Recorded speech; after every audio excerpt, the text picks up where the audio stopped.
Salam dəyərli tərbiyəçilər. Bugün sizinlə mövzumuz tərbiyəçi müəllimin peşə bacarıqları mövzusu olacaq.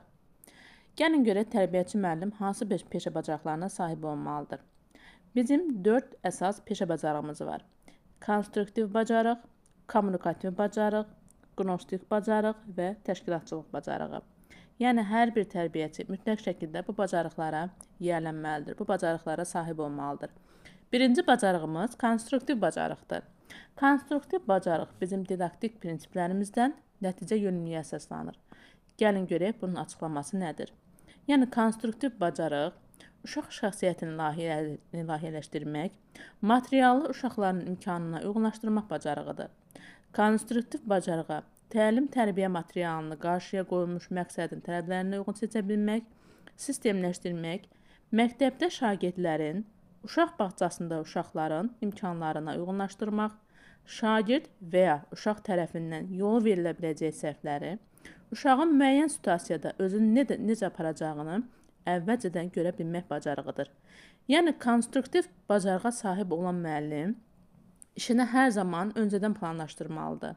Şagird tərəfindən yol verilə biləcək səhvləri öncədən görməlidir. Yəni, təxmin etməlidir ki, şagird hansı nüanslarda, hansı məqamlarda səhvlərə yol verə bilər. Əvvəlcədən məqsədini müəyyən etməlidir, əvvəlcədən planlaşdırma etməlidir. Yəni, hansı məşğələni keçəcəksə, onun məqsədini, planını konstruktiv bacarığa sahib olan müəllim öncədən qurmalıdır. Yəni, öncədən sözü varsa, əvvəlcədən nəsə planlaşdırmaq varsa, nəsə qurmaq, yaratmaq varsa, bu konstruktiv bacarığa aiddir.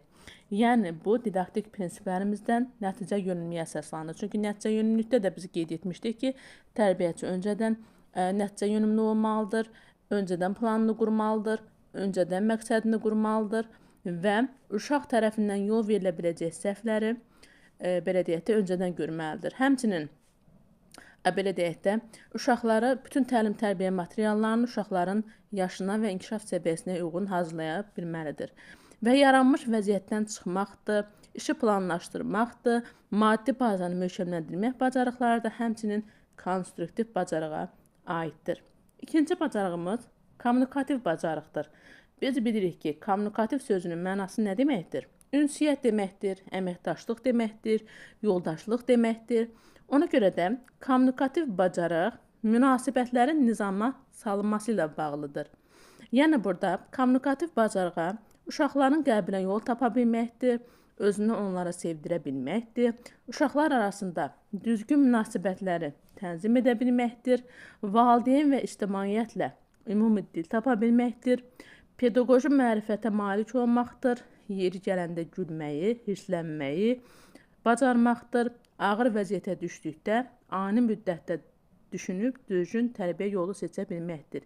Yəni, bir sözlə kommunikativ bacarıq tərbiyəçinin başqaları ilə ünsiyyət saxlaması, uşaqlarla, valideynlərlə düzgün ünsiyyət qurması, düzgün əməkdaşlıq etməsi, onlara özünü sevdirə bilmək bacarığı, yeri gələndə gülmək, ağlamaq bacarığı həmçinin kommunikativ bacarıqlara aiddir. Yəni, kommunikasiya sözündən götürülüb kommunikativ sözü ünsiyyət, əməkdaşlıq və yoldaşlıq deməkdir.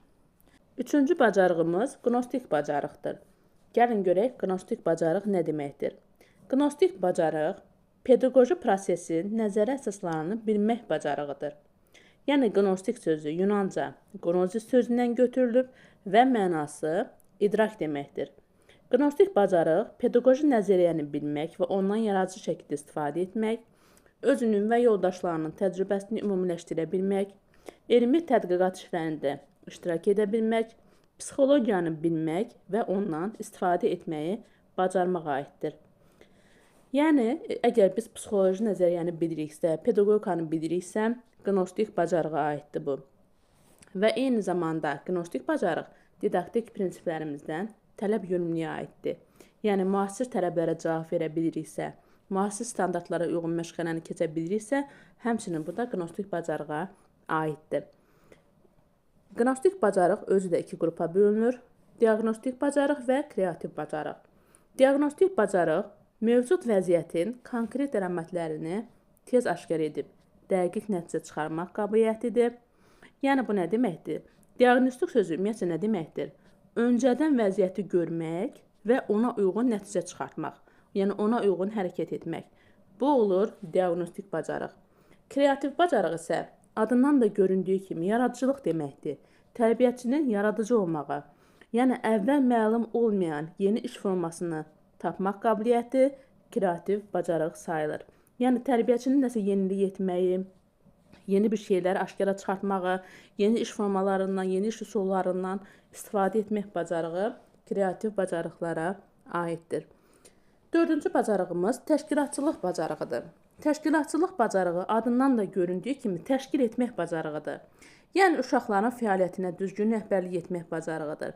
Təşkilatçılıq bacarıqlarına uşaqları ictimai işlərə cəlb edə bilmək, bağçada uşaqları yaşlarına uyğun ictimai faydalı işlərə cəlb etmək, uşaqlar arasında düzgün vəzifə bölgüsü aparmaq, onların boş vaxtının günün tələblərinə və günün səviyyələrinə uyğun düzgün təşkil etmək bacarığıdır. Yəni təşkilatçılıq bacarığı məşğələni düzgün idarə edə bilmək, qrupu düzgün ələ ala bilmək. Yəni biz uşaqları əlimizə ala biliriksə, qrupda xaosun qarşısını ala biliriksə, qrupda vaxt bölgüsünü düzgün apara biliriksə, uşaqlar arasında düzgün vəzifə bölgüsü apara biliriksə, uşaqları ictimai işlərə, faydalı işlərə cəlb edə biliriksə, tədbirlər, iclaslar təşkil edə biliriksə, ümumiyyətcə uşaqların boş vaxtlarının, asudə vaxtlarının günün tələblərinə uyğun düzgün təşkilinə sahib ola biliriksə, bu olur bizim təşkilatçılıq bacarığımız. Ümumiyyətcə tərbiyəçinin başlıca bacarıqlarından biri də elə təşkilatçılıq bacarığıdır. Deyək ki, tərbiyəçinin 4 bacarığı oldu: konstruktiv bacarıq, kommunikativ bacarıq, qnostik bacarıq və təşkilatçılıq bacarığı. Konstruktiv bacarıq nə oldu? Bizim planlaşdırma etməyimiz, bizim öncədən məqsəd qurmağımız. Kommunikativ bacarıq nə oldu? Bizim ünsiyyət bacarığımız, bizim əməkdaşlıq bacarığımız, bizim başqaları ilə sosiallaşa bilmək bacarığımız, başqalarını özümüzü sevdirə bilmək bacarığımız. Qnostik bacarığımız, uşaqların, daha doğrusu uşaq psixologiyasını bilmək bacarığımız. Diaqnostik bacarıq, həmçinin və kreativ bacarıq da bura daxil edir. Təşkilatçılıq bacarığımız isə vəzifə bölgüsünü düzgün apara bilmək, uşaqları ictimai işlərə cəlb edə bilmək, vaxt bölgüsünü düzgün apara bilmək təşkilatçılıq bacarığımıza aid oldu.